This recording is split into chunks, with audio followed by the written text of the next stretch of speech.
Bible में ऐसा लिखा है, मनुष्य केवल रोटी से जिंदा नहीं रहेगा, आलू के परोठे भी लगेंगे उसको। नहीं, मनुष्य केवल रोटी से जिंदा नहीं रहेगा, लेकिन हर एक वचन से जो परमेश्वर के मुख से निकलता है उससे जीवित रहेगा। इसका मतलब परमेश्वर का वचन आपको जिंदा करने की ताकत रखता है। आशा मर जाती है तो मनुष्य मरने लगता है। जब विश्वास मरने लगता है तो मनुष्य मरने लगता है। जिसकी आशा टूट गई है ना, हिम्मत टूट गई है, विश्वास टूट गया है, उनमें से ही बहुत से लोग फांसी लगा के मर जाते हैं, क्योंकि उनकी हिम्मत टूट गई है। शरीर में उतनी ताकत है, लेकिन मन की हिम्मत टूट गई है। और इसलिए विश्वास परमेश्वर के वचन पे बहुत जरूरी है। भाई, मैं आपके घर पे आऊं और आके कहूं चिंता ना करिए सब ठीक हो जाएगा, इसमें कितनी गारंटी है कि सब कुछ ठीक हो जाएगा? क्योंकि मनुष्य ने कहा है, उसमें कोई गारंटी नहीं है। हो सकता है और हो सकता है ना भी हो, लेकिन अगर परमेश्वर ने कहा है, उस पर भरोसा करना सबसे बेस्ट होगा। आप बोलेंगे नहीं नहीं नहीं, परमेश्वर के दास के मुंह से भी जो बात निकलती है परमेश्वर उसको पूरी करता है। हां, करता है, लेकिन जरूरी नहीं कि वो बाध्य है कि पूरी करे। मालूम क्यों? एक दिन प्रभु के दास ने कहा, बहुत अच्छा दास था, इतना पावरफुल दास था कि आपको क्या बताऊं, पुराने नियम में ऐसे आश्चर्य कर्म उस समय तक किसी ने नहीं देखे थे, इतना सामर्थी था। उसने लकड़ी पे और वेदी पर पानी पे पानी, पानी पे पानी, पानी पे पानी डलवा दिया, और उसके बाद कहा, प्रभु मैंने तेरे वचन के मुताबिक किया है, आग भेज। आग आ गई, और सुनिए, लकड़ी जल गई, पानी भी चट हो गया। ऐसी आग जो स्वर्ग से गिरा दे जिससे पानी तक चट हो जाए, इतना ताकतवर। एक दिन उसने एक बात बोली, प्रभु ने कहा गलत बात, मैं नहीं करूंगा ऐसा। बताइए, उसने ऐसा क्या बोला था जो प्रभु ने कहा गलत है और मैं ऐसा नहीं करूंगा? कई बात बोली थी, लेकिन दो बात उसमें विशेष है। रोमियो 11 में वो कह रहा था, मैं अकेला बचाऊं, कोई नहीं प्रभु, मैं ही अकेला धर्मी हूं। प्रभु ने कहा गलत बात, मैंने 7,000 पुरुषों को बचा रखा है। इसका मतलब तुझे मालूम ही नहीं कि मैं क्या क्या कर रहा हूं तेरे अपने देश में। और ये जो तूने बात बोली गलत बोली। रोमियो 11 में लिखा है, परमेश्वर उसकी इस प्रार्थना को ग्रहण नहीं कर रहा था। क्यों? क्योंकि वो कह रहा था, मैं अकेला बचाऊं, मुझी को जिंदा रखो, बाकी तो सबको नष्ट हो जाना चाहिए। लिखा है, उसने इस्राएल के विरोध में प्रार्थना करी। क्या सबसे अधिक सामर्थी प्रार्थना करने वाला भी कभी गलत प्रार्थना कर सकता है? जी हां, कर सकता है। मैं आदमी की बड़ाई करने के लिए यहां नहीं खड़ा हुआ हूं, और ना अपनी बड़ाई सुनने के लिए खड़ा हुआ हूं। सिर्फ एक की बड़ाई करने के लिए खड़ा हुआ हूं, जिसकी बड़ाई जीवन भर होती रहनी चाहिए। उसका नाम उद्धारकर्ता प्रभु यीशु मसीह। आदमी के शब्द पूरे नहीं होने चाहिए, क्योंकि आदमी 4 अच्छी बातें बोलेगा तो 2 गलत चीजें भी बोल जाएगा। दूसरी बात एलिया ने क्या गलत बोली थी बताइए? मेरा प्राण ले ले, मैं अपने पुरखाओं से अच्छा नहीं हूं। एक तो नम्रता की बात बोली थी कि मैं अपने पुरखाओं से अच्छा नहीं हूं, हम में से कोई किसी से अच्छा नहीं है। लेकिन एक गलत बात बोली थी। क्या बात बोली थी? मेरा प्राण ले ले। तो प्रभु क्या बोले? अब बेटा तूने बोल दिया, तेरी घोषणा को मैं पूरा करूंगा। उसी समय मर जाता, क्योंकि हमारा दिमाग सिद्ध नहीं है, और जब तक मनुष्य का दिमाग सिद्ध ना हो जाए, उसके एक एक शब्द को परमेश्वर तौलेगा और बोलेगा ये होना चाहिए और ये नहीं होना चाहिए। मुझे बताइए, क्या परमेश्वर को तौलने का अधिकार है या नहीं है? और तौलना चाहिए कि नहीं चाहिए? जब परमेश्वर के सबसे बार बार प्रभु का दास, क्या नाम बेटा तुम्हारा? Simon. I am sorry, I should have asked this before.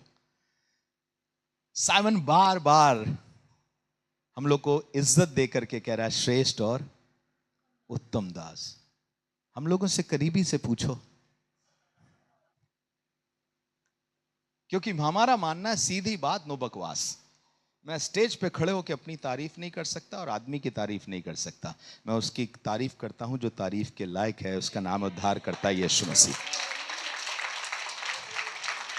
आपसे एक बात पूछूं, यीशु मसीह ने कहा जब तुम सब कुछ पूरा कर चुको तो ये कहना हम तो निकम्मे दास हैं। ये मेरा सरनेम है, अरुण माइकल लाल निकम्मे दास। भाई इज्जत के साथ हमें बुला रहा है और ये इसका सम्मान है जो हमें दे रहा है। And I appreciate you for the kind words, but I also understand my limitation and I understand your limitation. आपकी सीमा और अपनी सीमा को भी जानता हूं मैं तो शरद की सीमा को भी जानता हूं। इसकी वाइफ का नाम सीमा है। आज एक हिस्से को आपके बीच में रखूंगा जो आपको आशीष देगा। एक बात पूछना मांगता हूं, कितने जवान जिनकी शादी नहीं हुई अपना हाथ उठाएं। कितने जवान जिनकी शादी नहीं हुई, लड़की लड़का सब हाथ उठाएं। इतना धीरे क्यों उठा रहे हो बेटा, मन नहीं है क्या? आज भी की बात कर रहा हूं। Thank you. हाथ नीचे कर लीजिए। आप में से कुछ को लग रहा होगा जब होना ही है तो जल्दी हो जाए। समस्या यह है 15 साल की लड़की को भी लगने लगता है मेरी कब होगी। 16 साल का जवान बच्चा जो अपने अभी भी मां बाप पे निर्भर है, जो रोटी कमाना नहीं जानता, मेहनत करना अभी नहीं जानता है, वो भी ये सोच रहा है मेरी भी जल्दी हो जाए। आप बताइए क्या बोलेंगे? आप उस बच्चे को क्या बोलेंगे? बेटा धीरे धरो, समय आएगा सब कुछ हो जाएगा। अच्छी सलाह है या बुरी सलाह है? सही बताइएगा।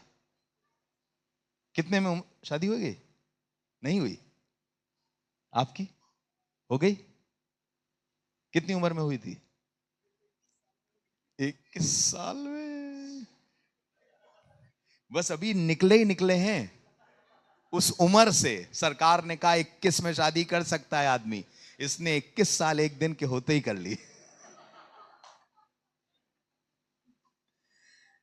लेकिन ईमानदारी से बताओ, मन तो 18 से होगा ना? और 3 साल के लिए क्या करना पड़ा? ठहरो ठहरो ठहरो ठहरो ठहरो। और हमें लगता है ये जो ठहरो वाली शिक्षा है ना, ये बिल्कुल ठीक नहीं है। अभी हमने कहा है और अभी होना चाहिए। पर आज मैं आपको याकूब उसका 5 अध्याय, उसका 10 और 11 पद आपके सम्मुख रखना चाहता हूं। याकूब उसका 5 अध्याय, उसका 10 और 11 पद। परमेश्वर के वचन को खोल करके सब लोग निकाल लें और हम लोग देखेंगे जेम्स चैप्टर 5 वर्सेस 10 एंड 11। याकूब 5 अध्याय, उसका 10 और 11 पद। जी हां। हे मेरे भरावो, जेड़े नबी प्रभु दा नाम लेके बोलते हैं। हाँ, ये अच्छा लग रहा मुझे। जेड़े नबी। हमारे यहां आजकल बहुत ज्यादा टेढ़े नबी हैं। फिर से सुनिएगा। हे मेरे भरावो, हाँ, जेड़े नबी प्रभु दा नाम लेके बोलते हैं, जेड़े नबी प्रभु दा नाम दे के बोलते हैं दा है, उन्हां नू दुख झल्लण दा, उन्ना नु क्या? दुख झल्लण ना, दुख सहने का और धीरज धरन दा नमूना मन लो। क्या नमूना? आजकल किसको नमूना मानते हैं? किसको नमूना मानते हैं? जो दुख सह रहा है या जो दुख नहीं सह रहा? किसको नमूना मानते हैं बताइए? कौन है हमारा आदर्श? This is what I want to be. मैं उस आदमी की तरह बनना मांगता हूं। देखो उसके हाथ रखने से ऐसा होता है, उसने ऐसा किया, उसने ऐसा किया, और हम उसको नमूना मानते हैं। आदर्श लिखा हुआ है। क्या लिखा है? आदर्श, एग्जाम्पल, नमूना। क्या बात कर रहे हो? अगर मैं आपसे पूछूं कि क्या दुख उठाने वाले को आपने अपने दिमाग में आदर्श रखा है, या सबसे अमीर आदमी को जिसको आपको लगता है उसके पास कोई दुख नहीं है, कौन है आपका आदर्श? मुझे बताइए, कौन होगा आपका आदर्श? आपके दिमाग में किसका नाम होगा? मैं उसकी तरह बनना चाहता हूं। जितने प्रभु के दास हैं यहां पर बैठे हुए हैं, आपसे पूछना मांगता हूं, आपके दिमाग में कौन है आदर्श? Who is the example in your mind and heart? किसकी तरह बनना चाहते हैं? लड़कियों में से अगर पूछे किसकी तरह बनना चाहते हैं, तो हमारे दिमाग में सिर्फ महान लोगों का जिक्र आएगा। वो हमारे दिमाग में उनका चित्र आएगा जो बड़े बड़े काम करके गए हैं। हम में से किसके दिमाग में दुख उठाने वाले किसी भविष्यवक्ता का नाम आएगा कि ये मेरा एग्जाम्पल है? और बाइबल बता रही, क्या कह रही है? हे भाइयों, जो भविष्यद्वक्ता दुख उठाया प्रभु के लिए और क्या किया? और धीरज धरता है, हम उसको क्या मानते हैं? नमूना मानते हैं। That is my example of life. मैं आपसे कहना मांग रहा हूं, माफ करिएगा, मैं दुनिया की लीक पे प्रचार नहीं कर रहा हूं आपसे, वो बताना मांग रहा हूं जो मसीह यीशु का कलाम शुरू से लेके आखिर तक बताना मांग रहा है। नमूना कौन बना के रखा है? Who is the greatest man in your mind? Who is the greatest leader? सबसे बड़ा महान अगुआ, अगुई कौन है आपके दिमाग में? किसको आप सोचते हो कि ये सबसे बेस्ट है? आज के जमाने में कौन है आपके दिमाग में? आपको लगता है काश मैं उसकी तरह बन जाऊं, काश मैं उसकी तरह करने लगूं, काश मेरे पास भी ऐसा होने पाए, काश मेरे साथ ऐसा हो, मेरे पास भी 4 बंगले हों और 8 गाड़ियां हों। हम में से कौन है जो किसी दुख उठाने वाले को अपना नमूना बांध के चलता है? मसीही जिंदगी संसार से एकदम उल्टी है। संसार को प्राप्त करने के लिए मेहनत करता है और हम संसार को त्यागने के लिए मेहनत करते हैं। बाइबल में लिखा है, जिसमें संसार का प्यार है उसमें परमेश्वर का प्यार नहीं है। संसार में क्या है? आंखों की अभिलाषा, शरीर की अभिलाषा और जीविका का घमंड। ये संसार है। अगर आप सिर्फ अपनी आंखों की अभिलाषा पूरी करना चाहते हैं, मेरी आंखों के सामने काश ऐसा हो, मैं उसको देख सकूं, तो आपसे कहना मांगते हैं, जिस संसार को परमेश्वर ने अपना विरोधी कहा है, आप उसी संसार को प्यार करने लगे हो।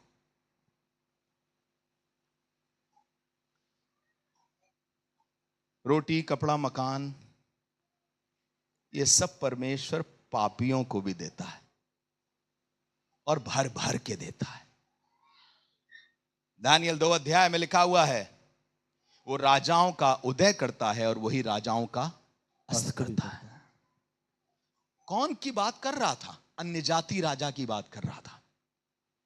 यहूदी राजा की बात नहीं कर रहा था, विश्वासी राजा की बात नहीं कर रहा था, अन्य जाति राजा की बात कर रहा था। और कौन कौन राजा आने वाले थे? अगर आप इतिहास पढ़ेंगे तो बात हो रही थी बाबुल के राजा की, और यह बताया गया था उसके बाद मादी का राजा आएगा, फारसी राजा आएगा, फिर उसके बाद यूनान का राजा आएगा, फिर उसके बाद रोम का राजा आएगा, और इनमें से कोई विश्वासी नहीं होगा। और परमेश्वर कह रहा, मैं इन राजाओं को उठाता हूं। अगर परमेश्वर अन्य जाति राजाओं को राजा के पद पर बैठाता है, तो आपको क्यों नहीं खिलाएगा पिलाएगा? छोटी सी चीज है, रोटी, कपड़ा, मकान, छोटी सी चीज है, ये नगण्य चीज है, जिसके लिए किसी विश्वासी को कष्ट उठाने की जरूरत नहीं पड़ेगी। ये परमेश्वर यूं ही आपको देगा। गंदे लोगों को खिलाता है। रेपिस्ट के पास खाना है, बड़े बड़े बंगले हैं उसके पास, और हमारे पास घर की कमी हो जाएगी? नहीं होगी। पर वो कह रहा है, बेटा, अन्य जातियां इन चीजों की फिराक में रहती हैं, मेरे बच्चे इन चीजों की फिराक में नहीं रहते। मेरे बच्चे किस चीज की फिराक में रहते हैं? कैसे उसको पाएं, कैसे टटोल कर उसे पा जाएं, कैसे उसको समझ जाएं, कैसे उसकी भक्ति करें, कैसे उसकी सेवा करें। इसलिए कह रहा है, हे भाइयों, उन भविष्यद्वक्ताओं को अपना एग्जाम्पल ठहराओ जो दुख उठाते हैं, और दूसरी बात क्या करते हैं? धीरज धरते हैं। आज का मेरा टॉपिक है, दुख उठाने वाले को धीरज क्यों धरना पड़ेगा अगर उसे एक बार कहने पर सब कुछ पूरा हो जाए तो? धीरज किसको बोलते हैं बताइए? सबर को। क्या मतलब है उसका? कि जो आप चाह रहे हो वो अभी आपको मिला नहीं है। 15 साल की उम्र में सोच रहे थे शादी हो जानी चाहिए, लेकिन जाके 24 में हुई है। इन 9 साल क्या करना पड़ा है? सबर करना पड़ा है। बताइए क्यों सबर करना पड़ा है? सबर इसलिए करना पड़ा है कि तुम शादी के लायक तो हो जाओ, बीवी रखने के लायक तो हो जाओ, उसको खुश रखने के लायक तो। वो तो खैर कभी नहीं हो पाएगा, लंबा समय लगेगा उसमें। बड़ी बात कह रहा हूं, जस्ट किडिंग, मजाक कर रहा हूं मैं। लेकिन कम से कम इतने लायक तो हो जाओ। एक बच्ची संतान को पैदा करने के योग्य अपना शरीर तो पा जाएगी, पर बुद्धि, दिमाग, समझ, शरीर कब हो जाएगा उसका संतान पैदा करने के लायक? 12 की उम्र में। पर क्यों उसे 18 साल तक रोका जा रहा है? क्यों? क्योंकि अभी शरीर तो लायक हो गया है, पर दिमाग और समझ, बुद्धि, ज्ञान अभी उसके दिमाग में आया नहीं, अभी उसे भले बुरे की पहचान नहीं हो रही, इसलिए उससे कहा जा रहा धीरज धरो। आप शरीर में लंबे चौड़े हो गए, इसका तात्पर्य यह नहीं है कि आप उन्नति कर गए हैं। प्रभु के दास ने भी आकर के बताया सब बातों में उन्नति करो, एक ही चीज में उन्नति नहीं करनी है। हम प्रार्थना करते थे, आधा घंटा प्रार्थना करते थे, आज 4 घंटे प्रार्थना करते हैं, लेकिन अगर बाइबल पूछ लें तो पता चला कहीं कुछ नहीं मालूम। आगे सुनिए क्या लिखा है। हे भाइयों, सब लोग पढ़ें जोर से, यस पंजाबी में पढ़ते हैं उसको। हे ਮੇਰੇ ਭਰਾਵੋ, हाँ ਜਿਹੜੇ ਨਬੀ ਪ੍ਰਭੂ ਦਾ ਨਾਮ ਲੈ ਕੇ ਬੋਲਦੇ ਹਨ, हाँ ਉਹਨਾਂ ਨੂੰ ਦੁੱਖ ਝੱਲਣ ਦਾ ਹਾਂ। ਅਤੇ ਧੀਰਜ ਕਰਨ ਦਾ ਨਮੂਨਾ ਮੰਨ ਲਓ। नमूना मान लो। आगे ਵੇਖੋ ਅਸੀਂ ਉਹਨਾਂ ਨੂੰ ਧੰਨ ਆਖਦੇ ਹਾਂ, क्या क्या क्या, हम उनको धन्य कहते हैं। ਉਹਨਾਂ ਨੂੰ ਧੰਨ ਆਖਦੇ हम ऐसे लोगों को क्या बोलते हैं? हैं, धन्य। फिर से बताइए, ऐसे लोगों को क्या बोलते हैं? मुबारक है, ये अच्छा वर्ड है। हम ऐसे लोगों को क्या बोलते हैं? मुबारक बोलते हैं। जिसको नहीं मिला अभी, जो दुख उठा रहा है, हम उस पे हाथ रख करके कहते हैं वंडरफुल, मुबारक हो तुम। आप बताइए क्यों ऐसे लोगों को धन्य कह रहे हैं? चर्च में यहां खड़े होकर गवाही देने का मौका किसको मिलता है? जो दुख उठा रहा है, धीरज धर रहा है, या उसको मिलता है जिसको दुख उठाना नहीं पड़ रहा और दुख से पार हो गया है? जो बाहर हो गया।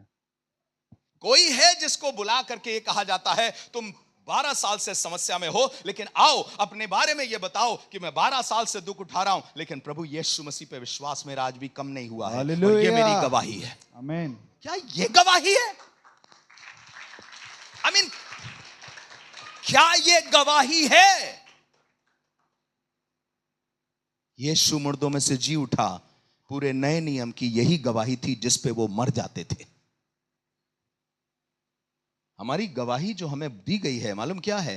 यीशु इस पृथ्वी पर आया, मेरे लिए मारा गया, गाड़ा गया, और मेरे गुनाहों को लेकर के मर गया, क्रूस पे चढ़ गया, कफन में दफन हो गया, और तीसरे दिन मुर्दों में से जी उठा। ये हमारी गवाही है। मैं बीमार था, चंगा हो गया हूं, यह भी गवाही है। पर इस गवाही के लिए मैं अपने आप को महिमा नहीं दे रहा हूं। इस गवाही में भी गवाही ये निकल के आ रही है, वो जीवित है, इसलिए उसके नाम से आज भी मेरी साथ आश्चर्य कर्म होता है। गवाही क्या है? मुर्दों में से जी उठा है वो। पर कितनी बार आप बताइए, दुख सहने वाले लोगों को आदर्श कहा जाता है और यह कहा जाता है धन्य हो तुम, वंडरफुल। एक बहू जो दुख उठा रही है, वो अपने आप को नीची निगाह से देख रही है। एक सास जो दुख उठा रही है, वो अपने आप को नीची निगाह से देख रही है, और वो ये सोच रही है ये दुख से हम पार कब होंगे ताकि धन्य कहलाए जा सकें। जबकि बाइबल हमें ये कह रही है हम ऐसों को धन्य कहते हैं। आज चर्च ऐसों को धन्य क्यों नहीं कहता?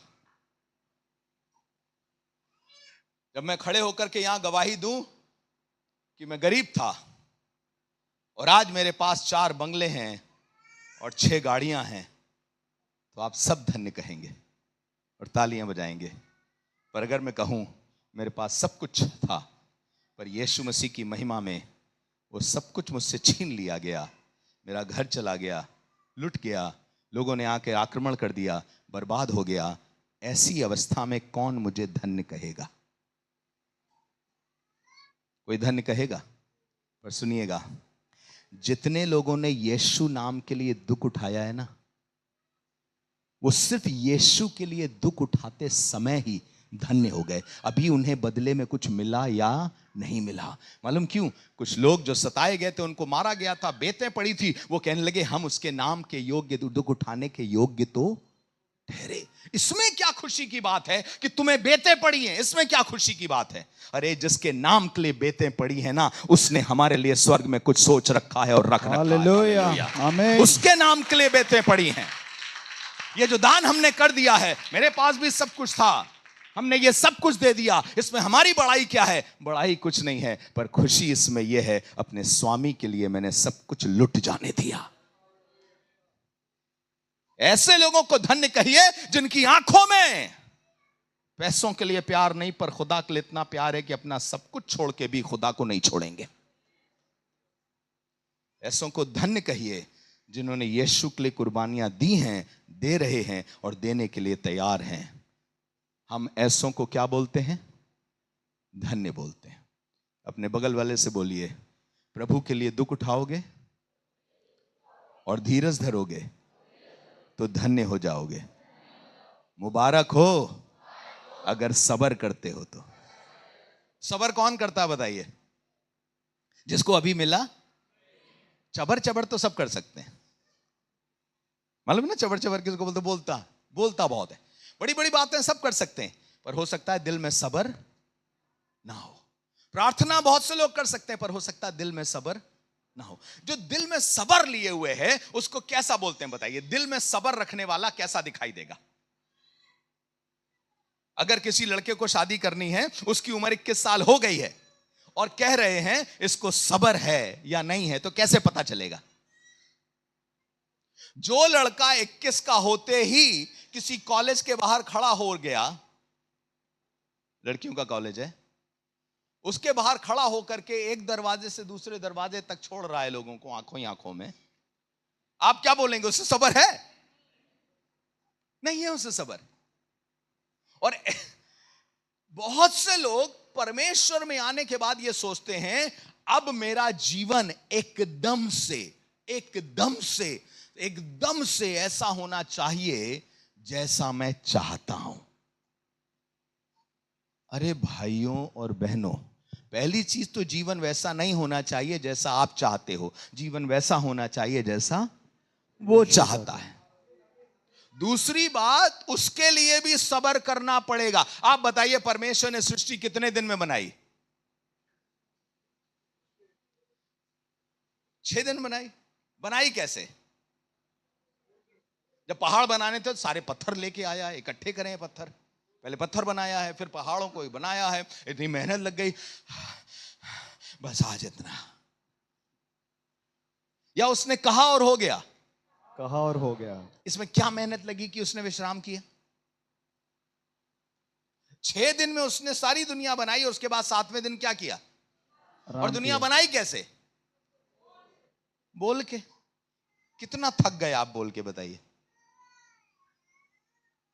पेड़ बनाते समय उसने कौन सा बीज बोया, उसके बाद उखाड़ा, उसे उठाया, धीरे धीरे पत्तियां ऐसी बन जाए, ऐसा बन जाए? कुछ नहीं, जो उसके दिमाग में था उसने बोला, उसकी योजना में था उसने बोला और उसको वैसा कर दिया। लेकिन फिर भी 7 दिन क्यों? क्योंकि परमेश्वर यह बताना चाह रहा है मैंने पहली सृष्टि भी समय लेकर के पूरा किया है और परमेश्वर आज भी काम कर रहा है। आपको नई सृष्टि बनाएगा, अपनी मर्जी के मुताबिक बनाएगा और समय के अनुसार बनाएगा, एक दिन में नहीं बनाएगा। Yes, hallelujah. और इसलिए सुनिएगा, एक दिन में ना बजाइए ताली, कोई बात नहीं, 1-2 मिनट निकल जाता है। मुझे बताइए ईमानदारी से, किसी को नहीं लेते, कोई एक पादरी किसको ले लें? शरद भाई, आपको क्या लग रहा है परफेक्ट काम है खुदा का? कि एकदम परफेक्ट काम है? खुदा भी सोच रहा होगा बिल्कुल बेटा बोलो नहीं, मैं ही जानता हूं भी कितना काम बाकी इसमें। या तो उसकी बीवी जानती कितना काम बाकी है। मेरी बीवी यहां बैठी है, गलती से पूछ मत लीजिएगा कि अभी मुझ में कितना काम बाकी है परमेश्वर का, क्योंकि वो बता भी देगी। पर सच ये है, हम में से कोई अभी फिनिश्ड वर्क नहीं हुआ है। और परमेश्वर समय क्यों ले रहा है? क्योंकि यही परमेश्वर का तरीका है कि वो अपने समय पर सब कुछ करता है। आकाश के नीचे, पृथ्वी के ऊपर हर एक बात का समय है, बटोरने का समय है और बिखराने का भी समय है, मारने का समय है और जिलाने का भी समय। ऐसा नहीं है कि आपने कहा जिला दो और उसी समय खुदा ने कहा बस बेटा बोल दिया तो चलो जिला ही देते हैं। अरे भैया टाइम लगेगा जिलाने में भी, सोच के जिलाएगा, सही समय पे जिलाएगा। आपको क्या लगता है यीशु मसीह के टाइम पे जितने मुर्दे मरे थे, जितनों की कहानियां लिखी, नाइन नगर की विधवा का बेटा, 12 साल की वो बिटिया, लाजर और कौन को जो मुर्दों में से जी उठे, इतने ही लोग मरे थे यीशु मसीह के 33.5 साल में, या और भी मरे थे? और भी मरे होंगे कि नहीं मरे होंगे? यूसुफ कहां गए? यीशु मसीह के पिता पूरी सीन में क्यों नहीं है? क्योंकि इतिहास के अनुसार वो मर चुके थे। मेरा सवाल ये, उनको जिंदा क्यों नहीं किया? यीशु मसीह कबर कबर क्यों नहीं गए? अच्छा ये ताजा वाला, ये अभी मुर्दा हुआ है, निकलो बेटा निकलो निकलो निकलो, मैं यहां मुर्दे जिंदा करने आया हूं। क्यों नहीं करा? हम में से कोई दुख पसंद नहीं करता, पर आपसे कहना मांगता हूं, विश्वासियों के लिए जब तक यहां हैं एक उद्देश्य के लिए जिएंगे, और जब यहां से चले गए ना, तो इससे बेहतर जीवन संसार में कभी मिल भी नहीं सकता है कि हम उसके लिए जिएं और उसके लिए मर के उसके पास चले जाएं। हम उन लोगों की तरह नहीं है जिनकी आत्माएं वगैरह भटकती रहती है। एक तो 40 दिन की जो सभाएं लोगों ने करनी शुरू कर दी है, मरने के बाद 40वें दिन सभा होगी, ये सोच के कि आज के दिन ही उनकी आत्मा जा रही है, आज तक क्या कर रही थी। सबोपदेशक 12 में क्या लिखा है? मिट्टी ज्यों की त्यों मिट्टी मिल जाती, फिर आत्मा जिसके पास से आई उसके पास अर्थात परमेश्वर के पास लौट जाती है। हमारी आत्माएं भटकने अटकने के लिए नहीं है भाई। ऐसा नहीं कि नहीं पापा पहले 3 बार दिखाई देंगे, मम्मी 3 बार दिखाई देंगी, फिर उसके बाद जाएंगी। अरे वो सुकून में है। जिसने विश्वास में अपनी जिंदगी को शुरू किया और विश्वास में खत्म हो गए, वो लोगों से अच्छा सुकून आपको कहीं दे ही नहीं सकते। ये सब में भी परमेश्वर की योजना है। सुनिएगा, इस पृथ्वी पर जीते जी जिसके पास खुदा है वो धन्य है, और जिस मर गया खुदा में वो भी धन्य है, क्योंकि उससे धन्य जिंदगी और कोई हो ही नहीं सकती कि खुदा में जिए और खुदा में मर जाएं।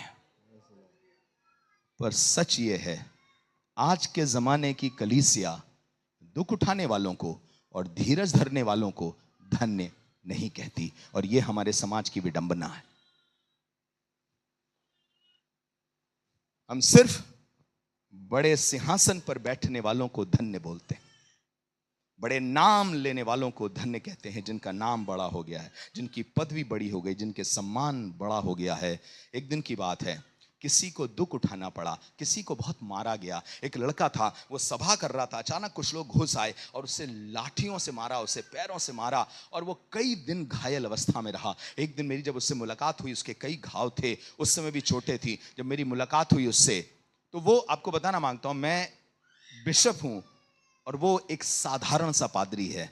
मैंने उसकी तरफ देखा और मैंने कहा, बेटा मैं एक बात कहना चाहता हूं तुझसे, तू मुझसे धन्य है, ज्यादा तू मुझसे ज्यादा धन्य है। तेरी इज्जत परमेश्वर की निगाह में आज मुझसे ज्यादा दिखाई दे रही है, और मैं तुझसे कह रहा हूं, मैं कह रहा हूं परमेश्वर का दास होकर के इस बात को, कि तेरी इज्जत मुझसे कहीं ज्यादा दिखाई दे रही है। अरे नहीं नहीं नहीं नहीं, ऐसा नहीं भैया जी, ऐसा नहीं है। मैंने कहा, बेटा परमेश्वर का वचन साफ इस बारे में बता रहा है, जो दुख उठाते हैं और धीरज धरते हैं, परमेश्वर के लोग उन्हें क्या बोलते हैं? धन्य बोल। और ये मेरा फर्ज बनता है कि मैं तुम्हें धन्य बोलूं, कि तुम धन्य हो यीशु के लिए दुख उठा के। अभी घाव भरे भी नहीं है तो धन्य कैसे हो गया? चमत्कार भी नहीं हुआ, धन्य कैसे हो गया? जो लुटा था वो दुगना भी नहीं हुआ, धन्य कैसे हो गया? सिर्फ यीशु के लिए लुटा दिया, ये बात की वजह से ही धन्य हो गए। सुनिएगा, अय्यूब की तरह आपको दुगना मिल जाए, खुदा करे 4 गुना मिल जाए जो आपने खोया है। पर सुनिएगा मेरी बात, जब सब मिल जाए तब अपने आप को धन्य मत बोलिएगा। धन्य तो तभी से बोलना शुरू करिए कि हम उसके नाम के लिए कुर्बानी देने के योग्य तो ठहरे, हम उसके नाम के लिए दुख उठाने के योग्य तो ठहरे। हम धीरज धरने वालों को क्या करते हैं? धन्य बोलते हैं। धीरज धरने वालों को धन्य बोलते हैं। आगे सुनिए क्या लिखा है, हम धीरज धरने वालों को धन्य बोलते हैं। हाँ, तुसा अयूब दा सबर सुनिया। हाँ, तुमने अय्यूब का प्रचार सुनिया, तुमने अय्यूब की आशीष सुनिया नहीं, तुमने अय्यूब का सबर का हाल सुना होगा ना। अरे ये कोई सुनने वाली बात है? सबर का हाल सुनने वाली बात है? इस दुनिया में एक चीज आपको सबसे ज्यादा सुनना है, और वो ये है कि जितनों ने विश्वास किया, चाहे वो अब्राहम हो, इसहाक हो, याकूब हो, ऐसा नहीं है कि आज विश्वास किया और परमेश्वर ने कल सारी अपनी प्रतिज्ञाओं को पूरा कर दिया। परमेश्वर ने उनको समय लेकर उनके विश्वास को परखा और सोने से ज्यादा अधिक इंपॉर्टेंट उनके विश्वास को बनाया। परखा हुआ विश्वास ज्यादा इंपॉर्टेंट है बनाए उसके कि सिर्फ बोला हुआ विश्वास। बाइबल किस विश्वास को धन्य कहती है? परखे हुए विश्वास को। इसका मतलब क्या है? एक जवान बच्चा भी 4 बड़ी बड़ी बातें बोल सकता है, लेकिन एक बुजुर्ग जिसने उस जिंदगी को जिया है, उसका विश्वास परखा हुआ विश्वास है। एक जवान कह रहा है दुख आएगा ना मैं खड़ा रहूंगा, बिल्कुल हिम्मत नहीं हारूंगा, कोई प्रॉब्लम आएगी मैं खड़ा रहूंगा, बिल्कुल हिम्मत नहीं हारूंगा। और दूसरा वहीं पे एक बुजुर्ग खड़ा हो और बोले मेरे पास दुख आया था लेकिन प्रभु ने मेरी ताकत दी, मेरा पैसा चला गया था, प्रभु ने मुझे ताकत दी मैं सह सकूं। इस आदमी को आप सुनेंगे तो एक के मुंह में लगेगा वचन है, दूसरे के जीवन में अनुभव है।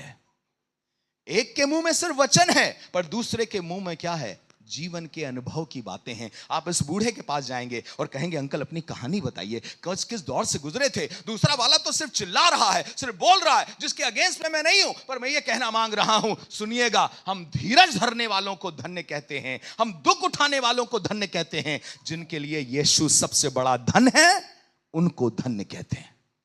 जिनके लिए यीशु से कुछ प्राप्त करना धन है, हम उनको धन्य नहीं कहते। बाइबल में लिखा है लेने से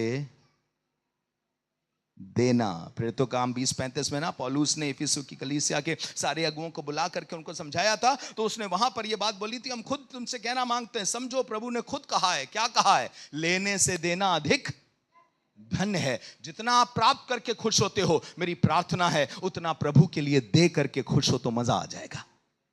प्रभु के लिए खर्च करके खुश हो तो मजा आ जाएगा। अपने जीवन को उसके लिए लगा करके देखो तो मजा आ जाएगा। चलिए इब्रानियों उसका 12 अध्याय उसके पहले पद को पढ़ेंगे। इब्रानियों उसका 12 अध्याय और उसका पहला पद। मैं लंबा ना जाऊं। उपरंत ਜਦੋਂ ਗਵਾਹਾਂ ਦੇ ਇੰਨੇ ਵੱਡੇ ਬੱਦਲ ਨੇ ਸਾਨੂੰ ਘੇਰਿਆ ਹੋਇਆ ਹੈ ਤਾਂ ਆਓ ਅਸੀਂ ਵੀ हर एक भार जबकि गवाहों का ऐसा बड़ा बादल हमको घेरे हुए है, तो आओ हम हर एक भार ਅਤੇ ਉਸ ਪਾਪ ਨੂੰ ਜਿਹੜਾ ਸਹਿਜ ਨਾਲ ਸਾਨੂੰ ਫਸਾ ਲੈਂਦਾ ਹੈ ਪਰਾਂ ਸੁੱਟ ਕੇ ਉਸ ਦੌੜ ਵਿੱਚ ਜੋ ਸਾਡੇ ਸਾਹਮਣੇ ਪਈ ਹੈ ਸਬਰ ਨਾਲ दौड़िए। कैसे दौड़ो? सबर। अब मुझे बताइए सबर से कौन दौड़ता है? कभी आपने 100 मीटर की दौड़ सबर से दौड़ी है? 400 मीटर की दौड़ सबर से दौड़ी हो तो बताइए।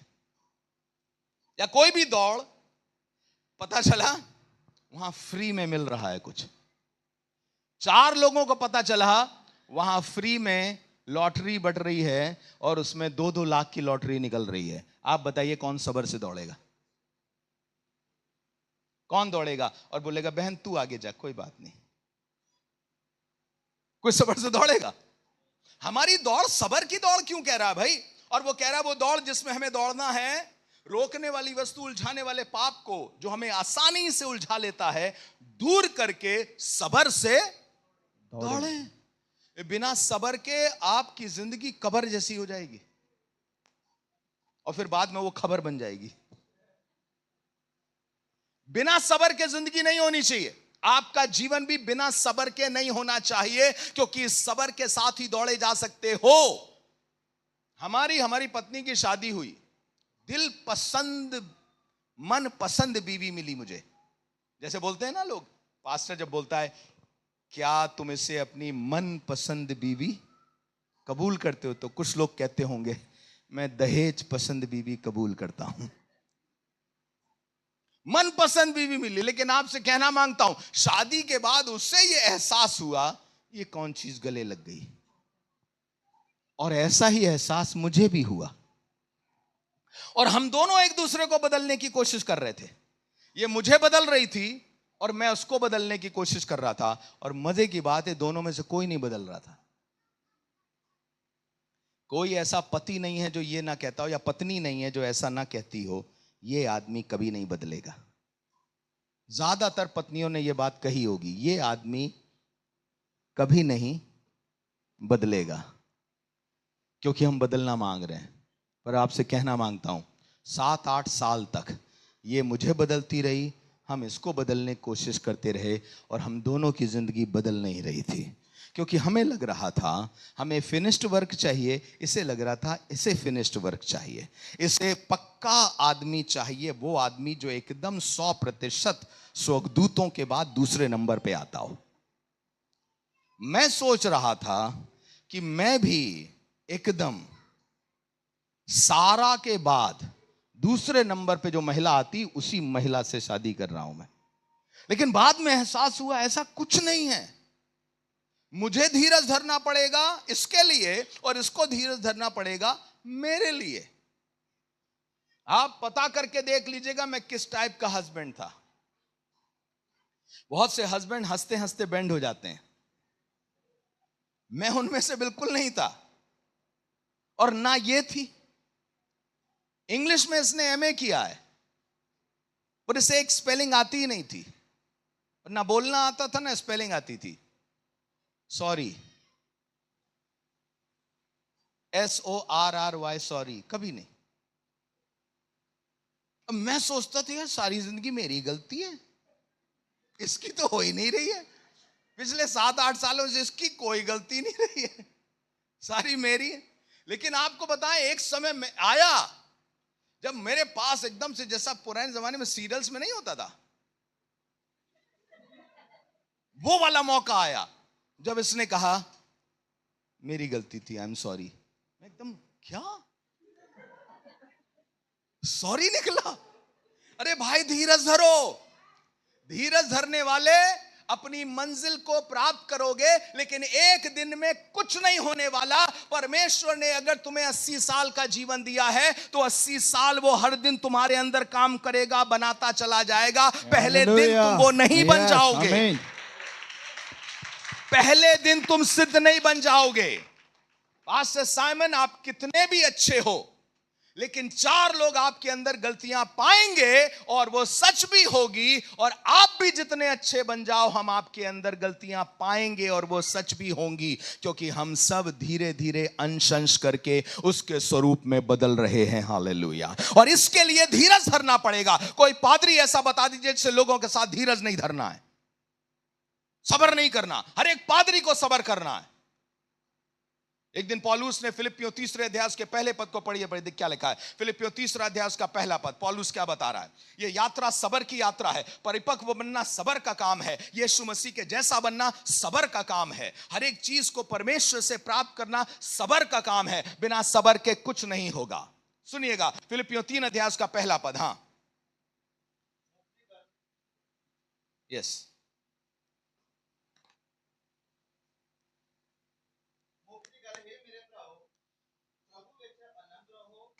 प्रभु विच आनंद रहो, आनंद में रहो। हाँ, ਉਹ ਗੱਲਾਂ ਤੁਹਾਨੂੰ ਮੋੜ-ਮੋੜ ਲਿਖਣ ਤੋਂ बात आई, ओहो गल्ला मोड़ मोड़ लिखन। ਮੈਨੂੰ मैं नहीं अकदा। मुझे कोई प्रॉब्लम उसमें? अकदा मतलब है? मैं उसमें मैं थकता नहीं हूं। ओके, अकदा मतलब मैं थकता नहीं हूं, थकता नहीं, अकदा। ओके, वही गल्ला। और कितनी बार? बार बार वही गल्ला बार बार, मैं थकता नहीं। आप बताओ पादी साहब, कितनी बार आपको लगा होगा आप वही बातें बार बार बता रहे हो? वही बातें बार बार, एक बार बता दिया बस समझ गए ना। आप बताइए, आपका बच्चा जब स्कूल में गया और उसको सिखाया गया ए फॉर एप्पल, तो आपको लग रहा बच्चे को सब समझ में आ गया? आपको बताऊं ना, उसे ए समझ में आया ना एप्पल समझ में आया। अभी धीरे धीरे धीरे धीरे धीरे धीरे धीरे धीरे बोलते बोलते बोलते बोलते उसे याद आ जाएगा। फिर बड़ा होगा तो समझेगा ए फॉर एप्पल। उससे पहले नहीं समझ पाएगा। उसी तरीके से हर एक प्रभु के दास को वही बातें बार बार बार बार समझानी पड़ती है और उससे थकना नहीं चाहिए। क्यों? क्योंकि बिना सबर के हम उसके जैसा नहीं बन पाएंगे। हमें अपने लिए सबर करना पड़ेगा, दूसरों के लिए सबर करना पड़ेगा। अपनी बीवी के लिए सबर करो, अपने पति के लिए सबर करो, अपने बच्चों के लिए सबर करो, और जो खुदा का काम है उसको सबर से पूरा करो, क्योंकि हम ऐसे लोगों को धन्य कहते हैं जो यीशु के लिए सबर कर रहे हैं। चाहे आपको सब कुछ आज मिले ना मिले, लेकिन अगर आज यहां से सबर लेके चले जाओगे तो आपसे कहना मांग रहा हूं, ना जिंदगी बदल जाए, आपकी सोच बदल जाए, तब आप मुझसे कहना। हम ऐसे लोगों को धन्य कहते हैं, वही बातें बार बार बोलते हुए मैं थकता नहीं हूं। यह प्यार है प्रभु के लोगों।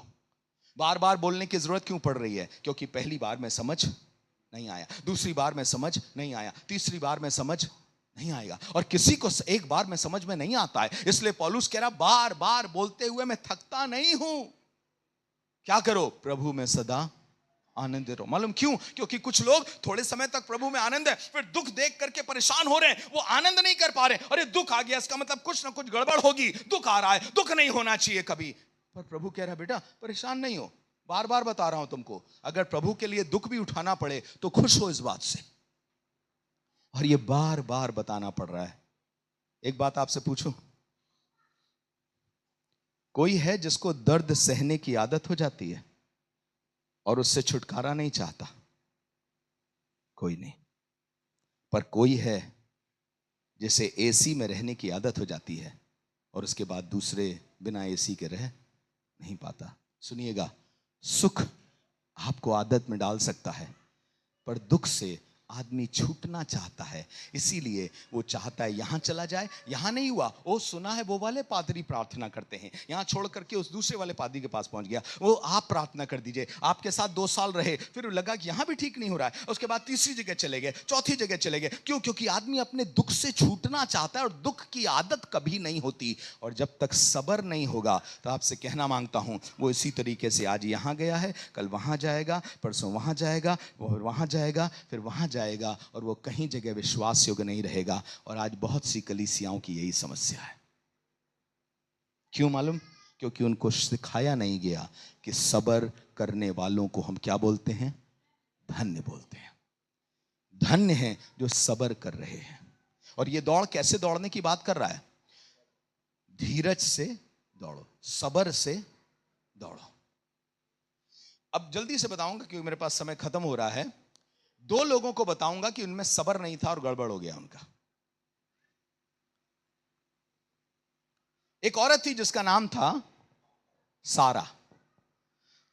उसके पति को परमेश्वर ने प्रॉमिस किया था, प्रतिज्ञा करी थी, क्या? कि तुझे आशीष दूंगा, तू आशीष का मूल होगा। आशीष दूंगा और आशीष का मूल होगा, मतलब तेरे द्वारा आशीष फैलेगी लोगों तक, और पृथ्वी के सारे घराने तेरे द्वारा आशीषित होंगे। आशीष पाएंगे। उसका अपना घराना कितना आशीषित था बताइए, दुनियावी एतबार से। 10 साल के बाद उसकी बीवी को फोर्सफुली कहना पड़ा, जाओ जरा सा मेरी नौकरानी के पास जाओ। अब पता नहीं इब्राहिम खुशी खुशी गया या दुख में गया, मालूम नहीं, पर गया।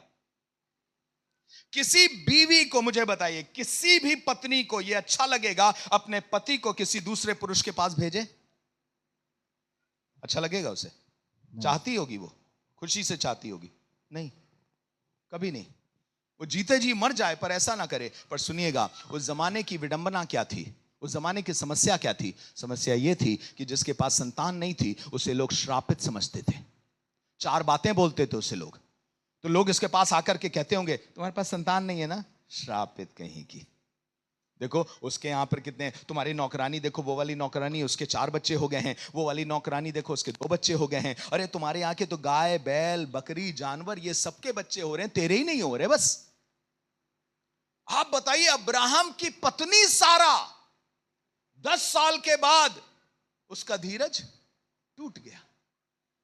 कब तक धीरज धरेंगे? और उसने क्या किया? अपने पति से कहा, तू दूसरी औरत के पास चला जा। सुनिएगा, धीरज ना धर पाना आपको ऐसे ऐसे पाप की तरफ ले जाता है जो पीढ़ियों के लिए आपको परेशान करेगा, पीढ़ियों के लिए आपकी जिंदगी खराब कर देगा। धीरज ना धर पाना। और आज की समस्या क्या है? हमें कोई भी चीज देर में नहीं चाहिए। हम पास्टर रोहन के साथ ट्रैवल कर रहे थे, हमने इनसे बताया, अगर याद हो, अभी आते समय एक समय था हमको इतनी दूर जाने के लिए 12 घंटे लगते थे।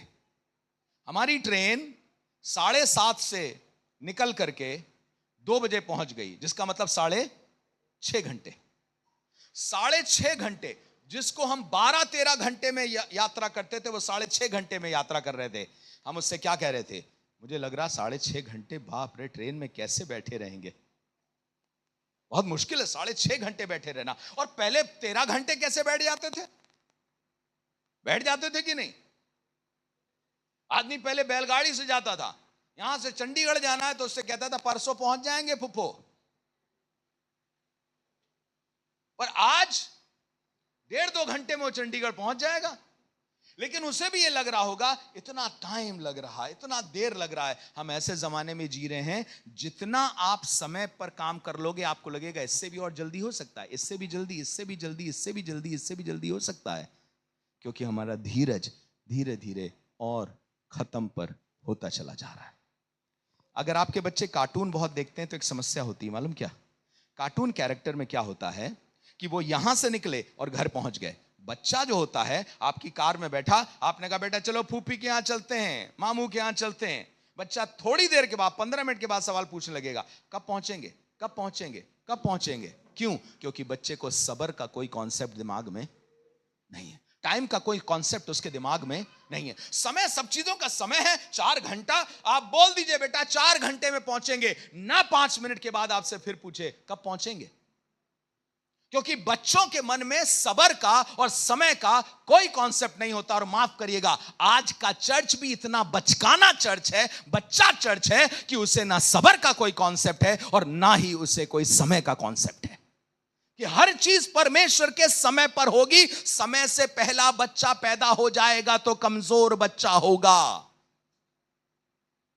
उसे 9 महीने में ही पैदा होना है। इसको जल्दबाजी नहीं करो, क्योंकि मां के पेट में हड्डियां कैसे बढ़ती हैं, सबोपदेशक कहता है कोई नहीं जानता। हड्डियां बढ़ने तो दो, समय दो हड्डियों को बढ़ने में। कोई ग्रोथ तुरंत नहीं होनी चाहिए। सारा ने कहा नहीं मुझे संतान चाहिए। परमेश्वर ने इतने बड़े विश्वासी को, जिसमें विश्वासियों का पिता कहा, उसको कहने से पहले उससे विश्वास की परीक्षा करी थी। एक बहुत पुराना गाना है, शायद चंडीगढ़ से ही निकला है, विश्वास परखा जाएगा। सुना है आपने? विश्वास परखा जाएगा, आनंद समझो, शैतान तुमको डराएगा, आनंद समझो। होगी परीक्षा सब्र बढ़ेगा, अपने के पश्चात सोना बनेगा। होगी परीक्षा धीरज बढ़ेगा, तपने के पश्चात सोना बनेगा, आनंद समझो। विश्वास परखा जाएगा, आनंद समझो। सारा प्रतिज्ञा पाई है, उसी से बच्चा पैदा होगा, लेकिन 10 साल बर्दाश्त नहीं कर पाई। उसने वो काम किया जिसने पीढ़ियों को नुकसान पहुंचाया है, पीढ़ियों को नुकसान पहुंचाया। बच्चा पैदा हुआ ना, किसका बच्चा पैदा हुआ? अब्राहम का नहीं, उसको शरीर की संतान बोला गया जो बच्चा पैदा हुआ। इसका मतलब मनुष्य अपने शरीर में जल्दी करके वो प्राप्त करना मांगता है जिसे परमेश्वर अपने समय पर देना चाहता है। इसलिए जो कुछ तुम अपनी मेहनत से प्राप्त कर लोगे वो शरीर का बच्चा कहलाएगा, लेकिन जो उसकी प्रतिज्ञा पर, उसके समय पर मिलेगा, वो विश्वास की संतान या प्रतिज्ञा की संतान कहलाएगा। जल्दबाजी में अपनी जिंदगी बर्बाद मत कर लो। समय ठहराया गया है, आकाश के नीचे पृथ्वी के ऊपर। गलतियों 4:4 में लिखा है, जब ठीक समय आया तो परमेश्वर ने अपने पुत्र को व्यवस्था के अधीन उत्पन्न किया, ताकि व्यवस्था के अधीन लोगों को मोल लेकर के उन्हें छुड़ा सके ठीक समय पर। हे प्रभु, क्यों 4000 साल इंतजार किया? 4000 साल पहले पृथ्वी पर पाप आ गया था, उसका निवारण करने के लिए, छुटकारा करने के लिए इतना इंतजार क्यों करवाया? प्रभु कह रहा है सब्र करो, सब्र करो। आपसे भी यही कहना चाहता हूं, विश्वास, असल विश्वास कब है? जिसमें सब्र शामिल है। और जिसमें सब्र शामिल नहीं है, मालूम कौन सा विश्वास है? वो बड़ बोला विश्वास है, पर उसमें सब्र शामिल नहीं है। वो सिर्फ शब्दों का विश्वास है, असल विश्वास नहीं है। होगा होगा, परमेश्वर अपने समय पर करेगा। कब करेगा भाई? कब समय आएगा? अपने समय पर जो करेगा वो उत्तम करेगा, अच्छा करेगा। इसलिए लिखा हुआ है, क्या लिखा है? धीरज धरने वालों को हम क्या बोलते हैं? धन्य बोलते हैं। मुबारक हैं वो जो सब्र करते हैं। हम सब्र करने वालों को धन्य कहते हैं। उसको देखो क्या लिखा है, अपनी दौड़ कैसे दौड़ो, कैसे दौड़ो? समस्या क्या होती है? जब आप धीरज के साथ दौड़ रहे हैं तो बगल वाला को जल्दी में है, वो तेज निकल गया, आप देख करके कहते हैं भाड़ में गया धीरज, उससे आगे जाना है।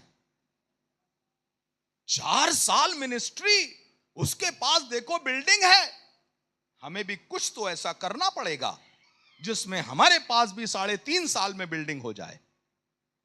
मुझे पता चला प्रभु के दास, ये जिनकी फोटो लगी हुई थी, उनको किसी ने प्रार्थना करके एक ईंट दी है ना, और उन्होंने 8 साल उस ईंट को लपेट करके सजा करके अच्छी तरह से रखे रहे कि प्रभु देगा, प्रभु देगा, प्रभु देगा। अब प्रभु देवा नहीं, प्रभु देगा।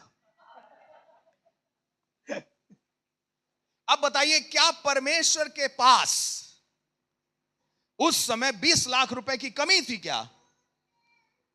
कि 20 लाख रुपए थे नहीं कि दे सके कि बेटा यहां पे ये तुम खरीद लो। एक बात कह रहा हूं, 20 लाख, मुझे नहीं मालूम 20 की थी या 2 करोड़ की थी, I don't know, but what I am saying is, क्या परमेश्वर के पास कोई कमी थी उस समय नहीं दे सकता था? तो 8 साल क्यों इंतजार करवाया उसने? क्यों 8 साल रुका रहा प्रभु का दास?